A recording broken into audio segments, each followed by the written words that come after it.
It was an ordinary day for an ordinary fellow named Arthur Collingwood, son of Archibald Collingwood, proprietor of Collingwood and Associates, solicitor. Arthur was a man of habit and very articulate. He was also not very brave or adventurous, nor did he succumb to the folly of romance like other men of his age.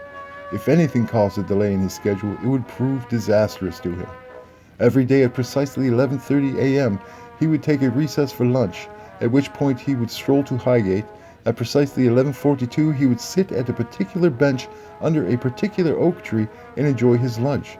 Then at 11:53, he would see an elderly gentleman stroll by with a young lady he assumed was his daughter due to her younger age. At 12 p.m., he would continue his walk. Then at 12:15, he would return to work and be seated behind the desk at precisely 12:30. On this particular day, the weather was not unseasonably warm, nor was it unseasonably cold, but Arthur Collingwood felt that something unusual was about to occur. He was just not sure what it was. At 11:30, right on schedule, Arthur Collingwood took his usual recess, and at precisely 11:42, he arrived at his particular bench under the particular oak tree and enjoyed his lunch. At 11:53, the elderly gentleman strolled by with a young lady, but today something unusual happened. Arthur Collingwood looked up and caught a glance of the young lady, whom he assumed was the daughter of the elderly gentleman, and their eyes met. She smiled at Arthur, and he smiled back. He was enchanted by her beauty and suddenly found himself daydreaming, something that he himself would never undertake. When he returned to his senses, he felt the sudden urge to go up and talk to this lovely lady, but in the blink of an eye she was gone. He looked around but did not see her anywhere. The elderly gentleman that accompanied her continued walking, but alas, she was not with him.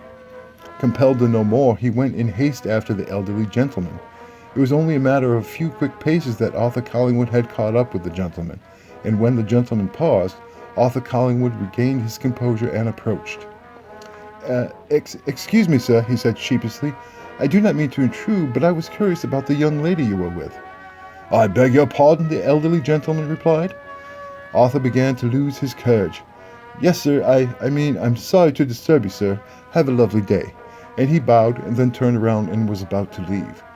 "I say, my boy, what are you rambling on about?" the gentleman asked firmly. Arthur Collingwood turned around and said, "Yes, sir, the young lady that was accompanying you. She stood about 5'4", small frame, fire red locks, big blue eyes, a smile that could warm the coldest of hearts. She walks with you daily at this precise time." The elderly gentleman replied, "I'm afraid you must have me confused with someone else, my boy. While I do come here daily, it is alone to reflect, and the young lady that you are describing sounds exactly like my daughter, but I'm afraid I have some bad news for you. My daughter had passed on 8 years ago."